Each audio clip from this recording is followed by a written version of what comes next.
Hey guys, it's me, Jeffrey, and for today's video, gagawa natin ng video at unboxing yung Infinix Hot 50 Pro Plus. So, i-explain ko rin yung mga pros and cons nitong phone na to, lalo na ang presyo na is 8,499. At ayun, simulan na natin muna yung video sa pagka-unboxing. Let's go!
At simulan natin sa body ng Infinix Hot 50 Pro Plus.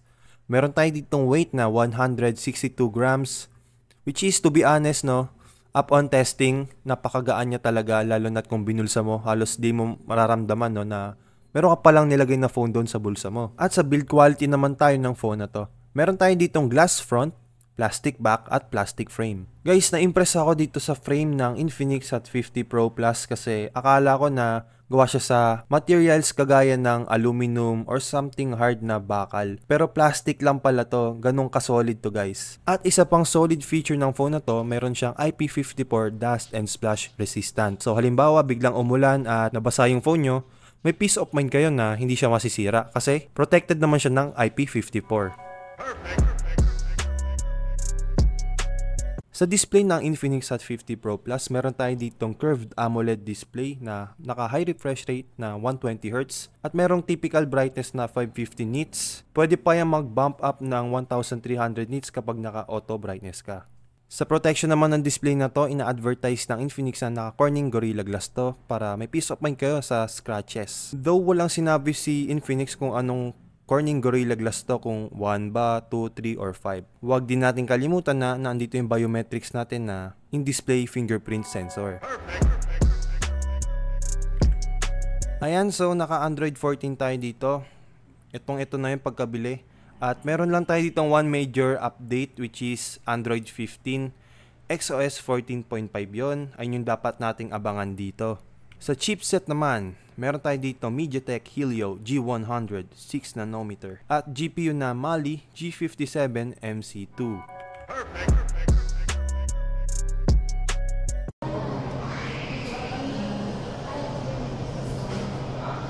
Kape yan.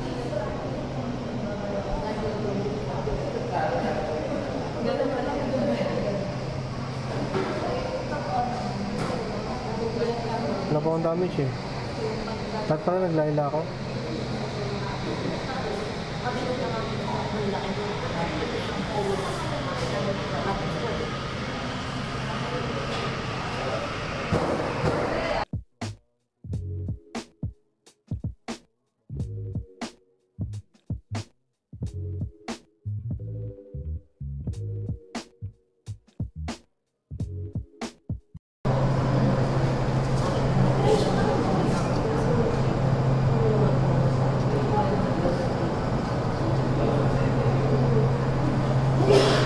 Haba. Grabe yun. Boom. Live action tol. Meron na dito sound effects.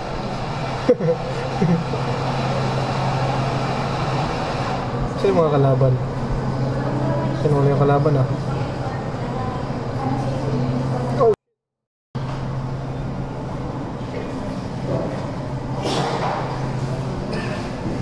Nagago nagdi-drip? Handbrake sa ano, right side mo. Handbrake. Ah, okay ito. Gets ko na. Hindi, gumamit ka handbrake. Yan.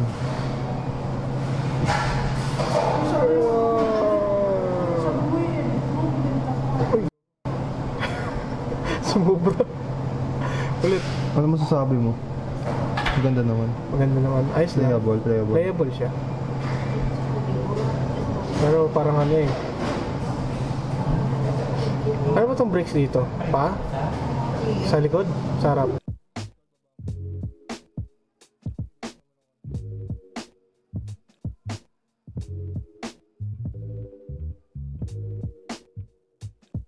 Kaya ayoko rin curve. Ganyan mararamdaman ko eh. Ah, ganyan ba? Pag mis-touch? Sige, sabugin mo, malapit ka dyan. Ah, nag-mis-touch siya oh. Okay na yan. Sige, pasabugin na yan. Huwag ka lumayo. Aba, ayun! Naglalag.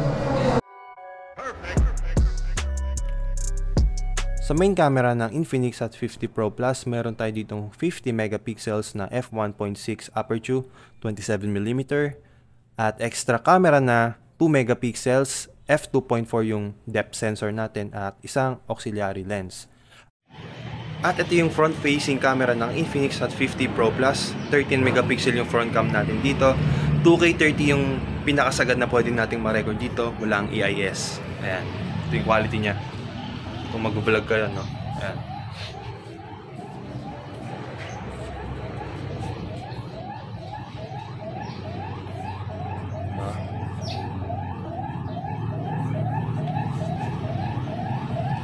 So, sa opinion ko, may dynamic range pa rin at hindi na mangingitim yung subject. Very usable. So, kaya guys, ano judge nyo? At ito guys, 2K30, wala ring EIS yung rear camera ng Infinix Hot 50 Pro Plus. In fairness, mabilis siya mag-focus. Ano. Okay.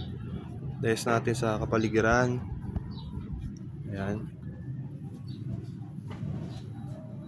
Okay rin eh, di ba? At tapat natin sa mukha ko. So, ito yung rear camera. 50 megapixel pero, di ba?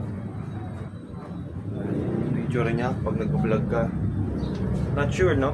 Kung okay ba yung colors niya, pero para sa akin kasi ang vibrant na masyado. So, yun. Kaya guys, ano ba mga masasabi niyo? Para sa akin, kailangan ko ng more natural looking camera than a vibrant one. So, okay na rin siguro, diba?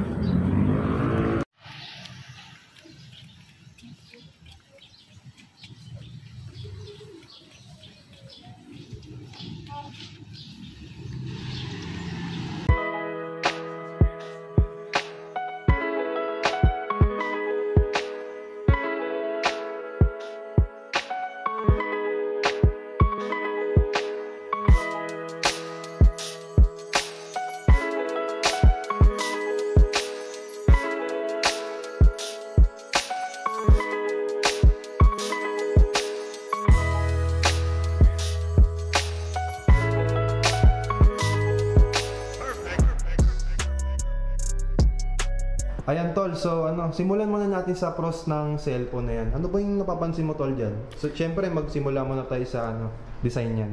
Okay, para sa akin sa design, nagaganda na ako sa design niya. Meron siyang matte finish na likod, yung cover. Tsaka tingnan mo yung layout ng camera oh. Ganda yun, no? Maganda yung pagkaka-layout niya. Tsaka yung nipis niya, doon siya sumikat, diba? Sa nipis niya. Okay. Ayun yung yun talaga yung ano niya. Yung market ng Infinix dyan, yung slim design, 6.8mm. Tsaka, tingnan mo, sobrang nipis niya. Ang ganda, parang gumanda lalo sa kanya yung pagkaka-curve niya. Tingnan yung design, no? Mas gumanda mas bumagay yung pagkaka-curve niya. Oo nga, no? Ayun, ganda. Tsaka yung ano niya, yung para sa akin, yung mga volume niya, tsaka yung power button. Hindi siya nauga, oh. Kasi sa ibang mga ganyang presyo, parang nag-wobble siya, di ba? Pero ayun, parang bonus na lang kasi yun. Bonus na lang yun. Pero para sa akin overall lang ano niya, maganda.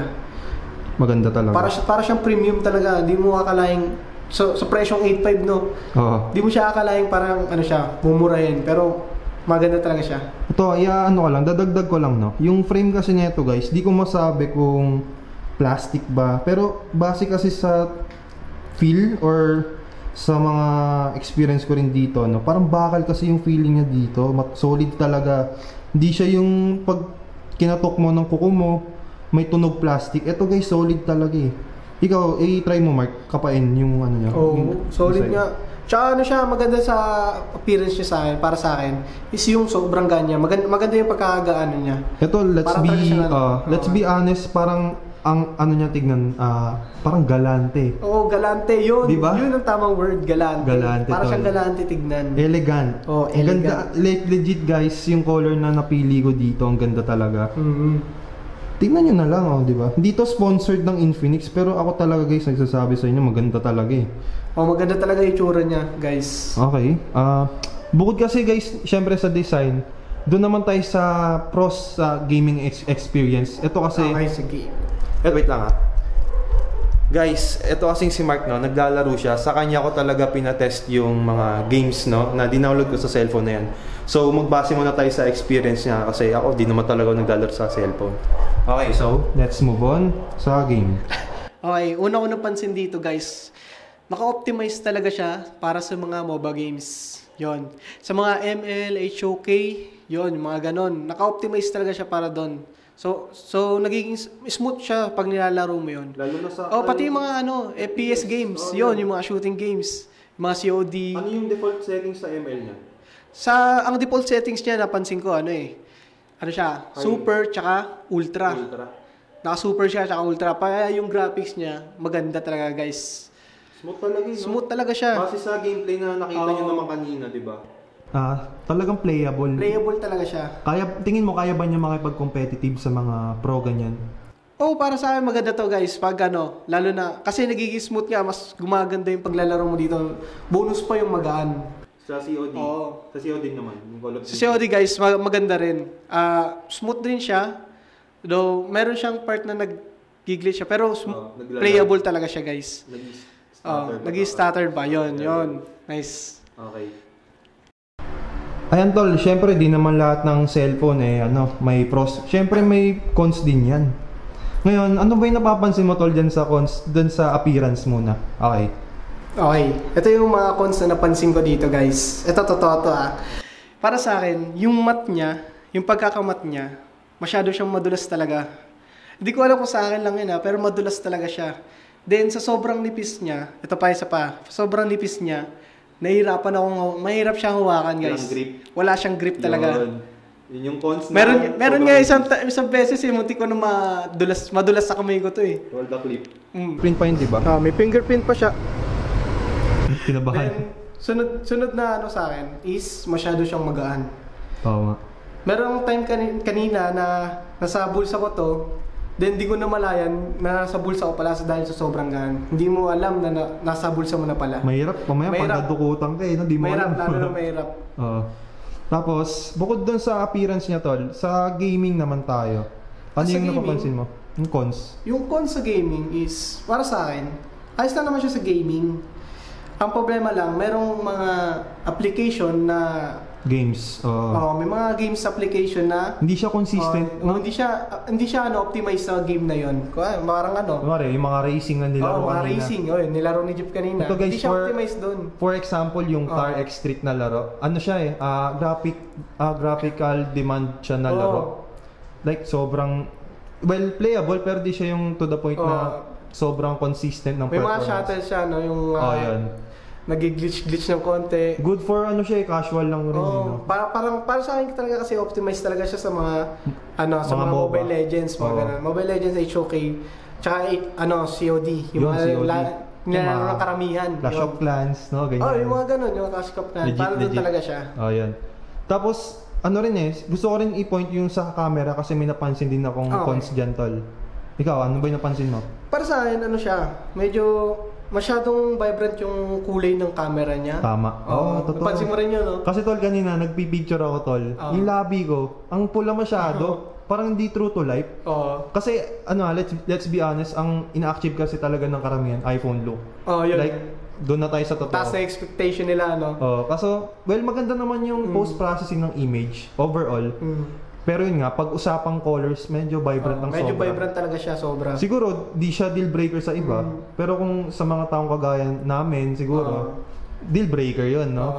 Idagdag mo lang rin, tol, kasi napansin mo, di ba, yung vibration yan or yung haptic feedback ng cellphone na yung pangit. Siguro, medyo nakukulangan lang talaga. Yun. Pero guys, medyo kulang talaga siya. Base sa experience ko rin, di talaga siya okay.